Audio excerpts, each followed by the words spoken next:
Guys, this episode, this season finale, Tokyo Ghoul A, this episode was a fucking masterpiece, man. You guys don't understand how much I fangirled when that cover for the Tokyo Ghoul Season 1 opening popped up, Unrivaled. I was like, oh my god, they actually put this song in this season. I was like, bruh, oh my god. And it sounded great, man. I'd love that shit. And just the scene with Kaneki walking, it went on for a while, but it was very deep, and I loved it. I wouldn't change that for the world. The only bad thing I have to say about this episode is they did not show the Kaneki versus Arima fight. Like, that was the main thing I was looking for besides the 103 Bones, the entire anime, which we did not get either, which I'm kind of sad about. But I'm pretty sure in the next Tokyo Ghoul season we will get that fight, hopefully, because that is what makes Kaneki who he is after the time skip. I mean, the Kaneki versus Arima is legendary, man, and I really hope they keep that. But it's completely obvious we will get the time skip, aka Tokyo Ghoul Re, because at the end, Toka teased us with the new coffee shop called Re. I'm like, oh my god. They did not just tell us right then and there that we're going to get Tokyo Ghoul Re. That means we're going to get the time skip, we're going to get some epic content, and we're going to get a change in Kaneki. But oh my god, the conversation between he and Hide, I actually prefer it this way than versus the manga. You know, no spoilers by the way, but it's not confirmed if Hide died or lived in the manga, but if he did die, let's just say it's Kaneki's fault. But in this version, I really appreciate that he actually had a talk with him, and Hide said, I knew, man, I knew all along. I mean, they really deserve to talk to each other as bros, and Kaneki in his right mind, and I really enjoyed that shit, man. And am I the only one that thought that the gushing of blood that was just pouring during the conversation was coming from Kaneki? But I was like, oh my, like my eyes shot open. Hide is the guy. He's the person under the sheet, man. I had a feeling it was either Toka, him, or maybe Kaneki holding his old self, like as some symbolic shit. But no, it's Hide. My man is gone, man. I cannot believe how different this ending is, but I still love the hell out of it, man. But I'm just praying we get that Kaneki versus Arima. I mean, as soon as I saw that suitcase with the golden outline, I was like, oh my god, it's about to go down. But we switched over to Toka, which isn't a bad thing. I'm pretty sure, like I said, they'll show us at the beginning of Re. But this just confirmed Tokyo Ghoul Re, which has me the most excited out of everything else, because Tokyo Ghoul Re, if you're reading it right now, it is going in, man. I mean, oh my god, there's so much shit going on. And for some reason, they did not state Shinohara's condition. Like, we know he's unconscious, but there's something going on with him. I'm not going to spoil anything, but I guess they couldn't do it because they ran out of time. But there are a few other things that they didn't wrap up that I think they could have, but they extended some scenes and just skipped some others, which isn't a bad thing. Like I said, in the next season we'll probably get the fight and find out what's going on with Shinohara for real. And Juzo, oh my god, he looks so fucking sad, man.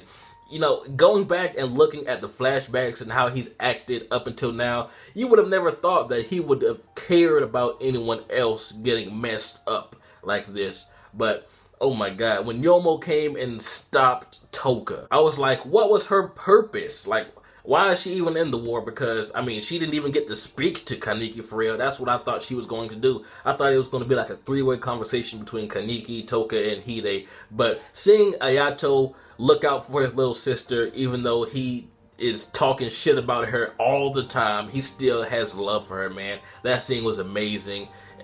I just love how he did it in the dark, like some type of vigilante or something. Like, he doesn't want to talk to her face to face, but he wants to make sure that she's okay. Ayato is an awesome character.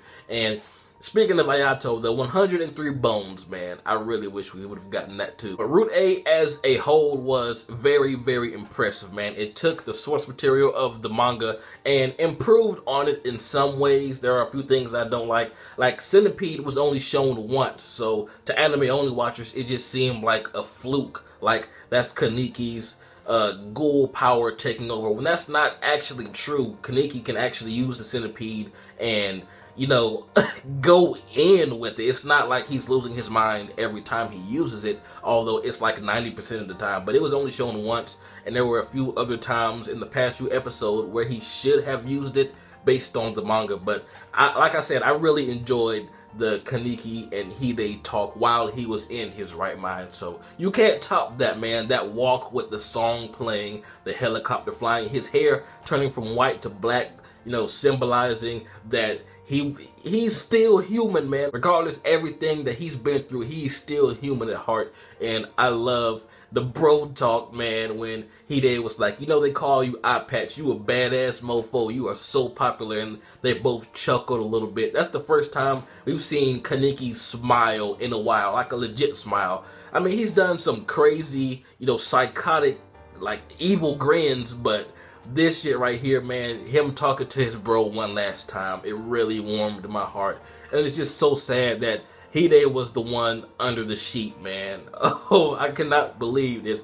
But when he put Hide down and he was in front of Arima, I was sure we were about to get that fight. Although there were only 4 minutes left, I thought maybe it would be shortened, like the Kaneki versus Jason fight, because that fight was like 4, maybe 5 chapters, but they shortened it until like maybe 5 minutes. And it was still okay, so I thought they were going to do the same thing here. But we did not get it at all, man. But just the fact that that sign said Re, it tells us that we're going to get the Kaneki versus Arima fight, because there cannot be a Tokyo Ghoul Re without that fight, because Arima opens up that door for that season. I'm not going to say why or how, but oh my, I was kind of skeptical about this season because it went a completely different way in some parts than the manga, and like things like Amon, like Akira crying over Amon, where Kaneki just supposedly snapped the Quinque, it's kind of confusing, whereas in the manga you can tell that she had a reason to be crying.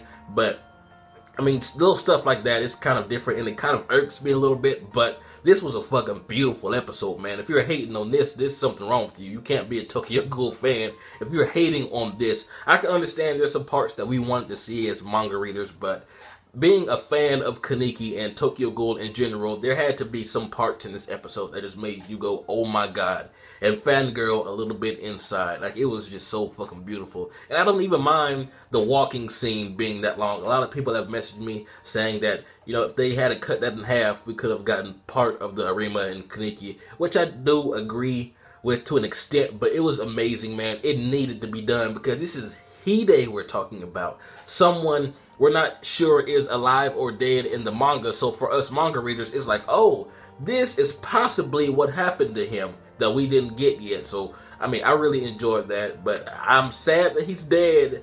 But fuck, this needed to be done like this, man. The setup for next season is crazy, man. I just cannot wait. But a majority of this episode was a convo between Kaneki and Hide in the walking scene. It did take up a good chunk, and not that much happened. I mean, Anteku caught on fire. Toka was looking all sad the entire damn episode, but it was great, man. It's just little things that get you sometimes, like the song playing and just glimpses of the CCG, like seeing their casualties. It sucks we didn't see the casualty side of the ghouls. I think that would have been effective as well. But seeing Juzo sad over Shinohara and all the injured people, and the guy doing CPR while Kaneki is walking past all of them, that really sends out a very powerful message. And I know I'm rambling on, but this episode was freaking delicious, man. I cannot get enough of this anime. Now, since this one was titled Tokyo Ghoul Route A, we all know it went a different direction, but since